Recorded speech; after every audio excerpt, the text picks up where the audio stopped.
Olá, cumprimento aos alunos do sétimo período matutino e eu espero que vocês estejam aí conseguindo acompanhar as aulas em casa, especialmente as aulas de Direito Processual do Trabalho. E a gente pode combinar uma data e um horário para a gente fazer uma live, ou então para a gente responder por e-mails eventuais dúvidas ou esclarecer aí questionamentos que vocês tiverem dessas matérias que estão sendo postadas via videoaulas, ou então de toda a matéria da prova que já se avizinha e já se aproxima. Perfeito? Nós vamos estudar hoje os agravos no processo do trabalho, no direito processual do trabalho. E falo os agravos no plural porque há 4 espécies de agravos no direito do trabalho, no direito processual do trabalho.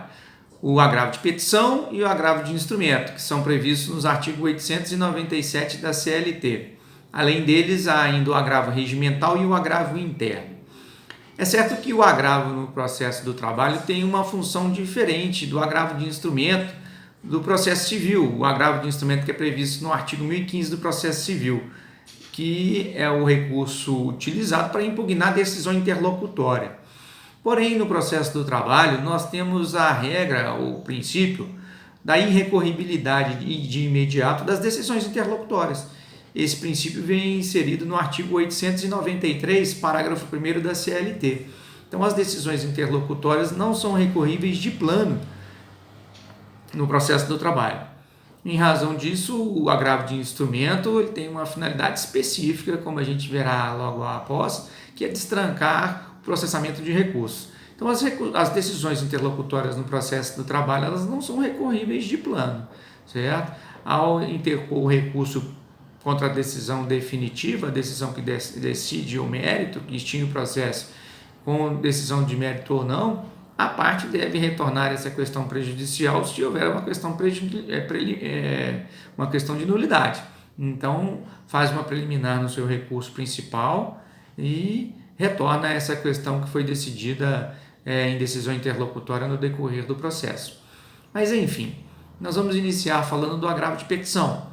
O agravo de petição é previsto no artigo 897, letra A da CLT. Estabelece a CLT que cabe agravo no prazo de 8 dias.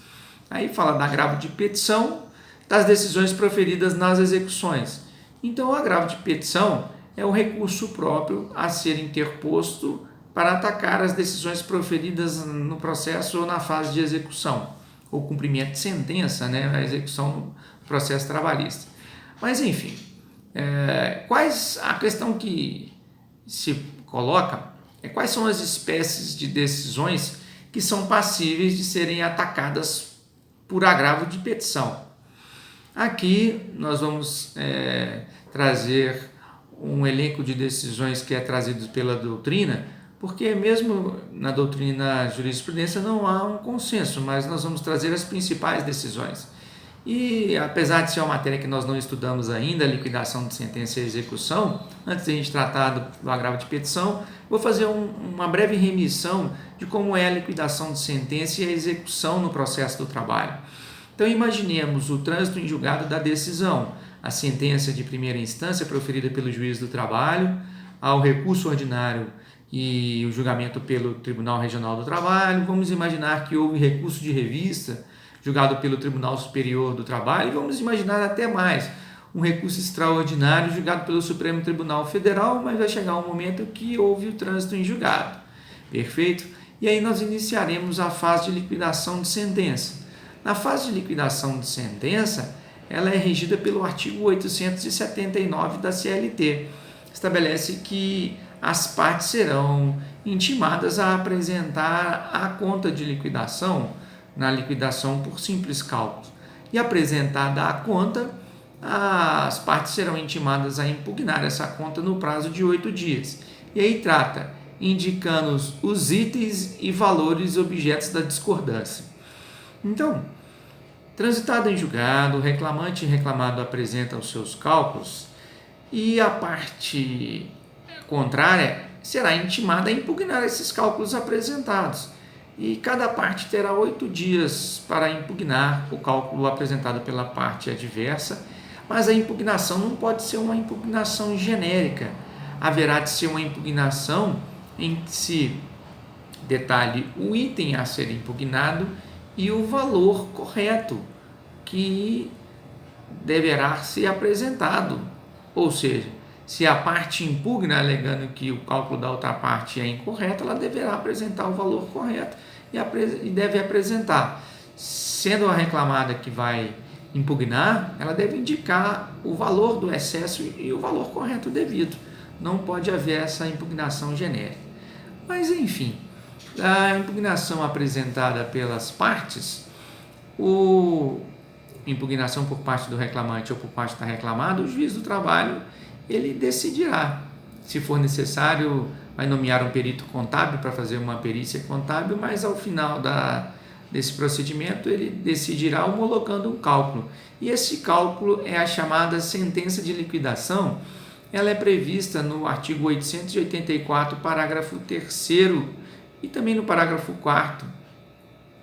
E apesar de ser chamada de sentença de liquidação, é uma decisão em que o juiz homologa o cálculo e fixa o valor da execução e daí intimará o reclamado para pagar no prazo de 48 horas. Porém, essa decisão não é a decisão recorrível através de agravo de petição. Lá no parágrafo 3º do artigo 884 estabelece de forma clara que nessa sentença de liquidação o executado, se quiser impugnar, ele o fará através dos embargos à execução, no prazo de 5 dias após a penhora. O credor, o exequente, por seu lado, e também a entidade previdenciária, que é credora dos créditos previdenciários, também por seu lado poderão apresentar impugnação à sentença de liquidação também no prazo de 5 dias. Então, dessa chamada sentença de liquidação, que fixa o valor da execução, não é atacável ainda por agravo de petição. Ela é atacável por embargos à execução por parte do reclamado e impugnação à sentença de liquidação por parte do reclamante. Mas quais são as decisões, então, que são atacáveis por agravo de petição? Vamos elencar algumas delas e iniciamos por essa decisão. A decisão que julga os embargos à execução e a impugnação apresentada pelo credor, conforme dito pelo parágrafo 4º do artigo 884, na mesma sentença o juiz decidirá os embargos apresentados pelo devedor, embargos à execução, e a impugnação apresentada pelo credor. Então, essa decisão que julga os embargos, ela é sim atacável por agravo de petição.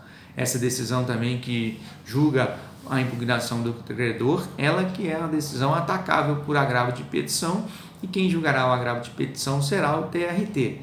Fazendo um paralelo com o processo de conhecimento, quando o juiz do trabalho decide uma reclamação trabalhista, a parte sucumbente apresenta recurso ordinário e o TRT que vai julgar o recurso ordinário.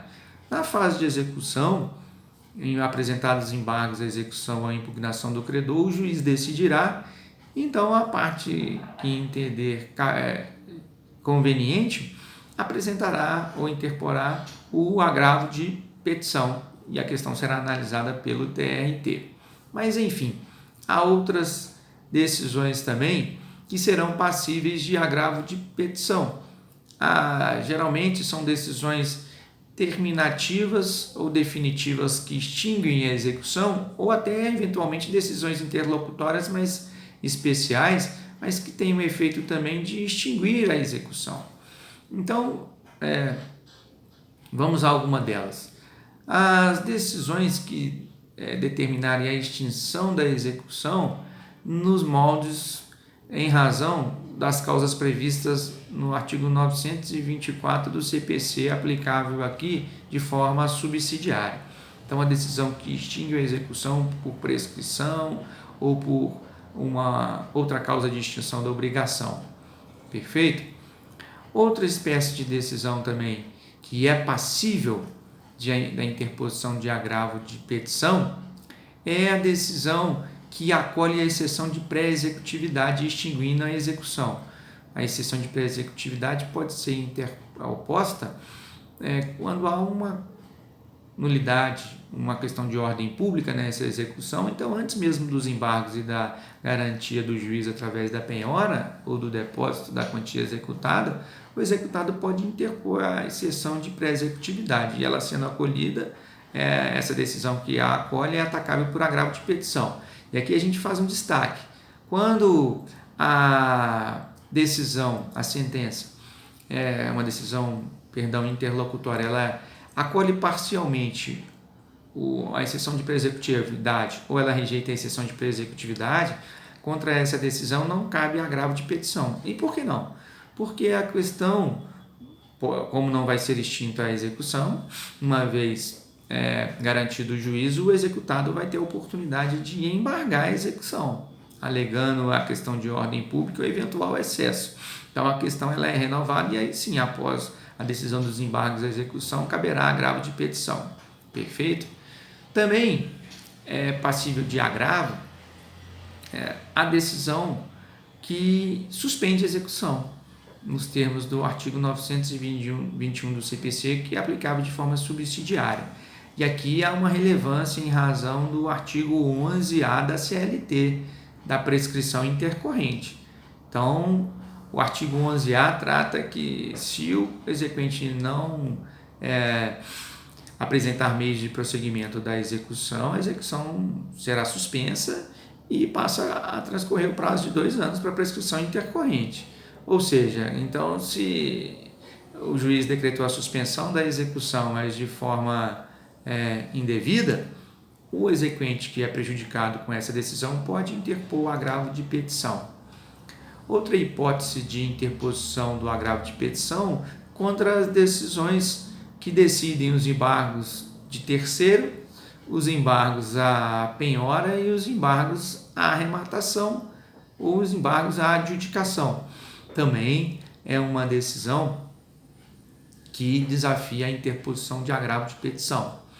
Também cabe agravo de petição contra a decisão que extingue a execução por uma das hipóteses previstas no artigo 525, em seu parágrafo 1º, incisos 1 a 5, do CPC, também de aplicação subsidiária, ou por excesso de execução, ou por falta de ou nulidade da citação no processo de conhecimento, enfim, por uma das causas previstas lá no artigo 525, parágrafo 1º, incisos 1 a 5. Perfeito?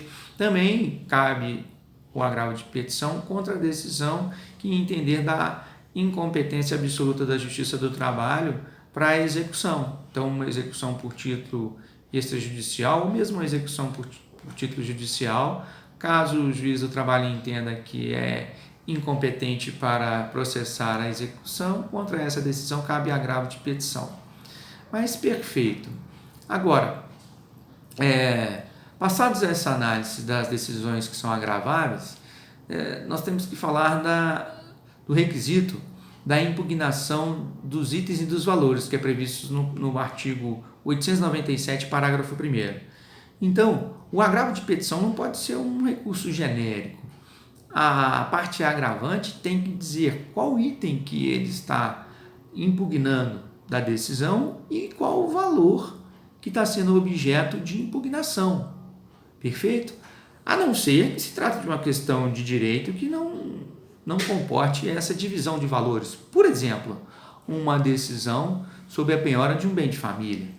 Então, é interposto embargos à execução pelo executado, alegando que é bem de família, e suponhamos que o juiz do trabalho não acolha os embargos, entendendo que não se trata de bem de família. Então, contra essa decisão, vai caber agravo de petição, e aí não há que se falar de indicação de valores, porque é uma questão de direito. Mas, regra geral, caberá à parte indicar os itens e valores do seu agravo de petição. Eu vou interromper esse vídeo por agora e continuar no próximo vídeo para que não exceda de 15 minutos, até para facilitar o manejo desse vídeo nessas mídias que nós temos transmitido aos alunos.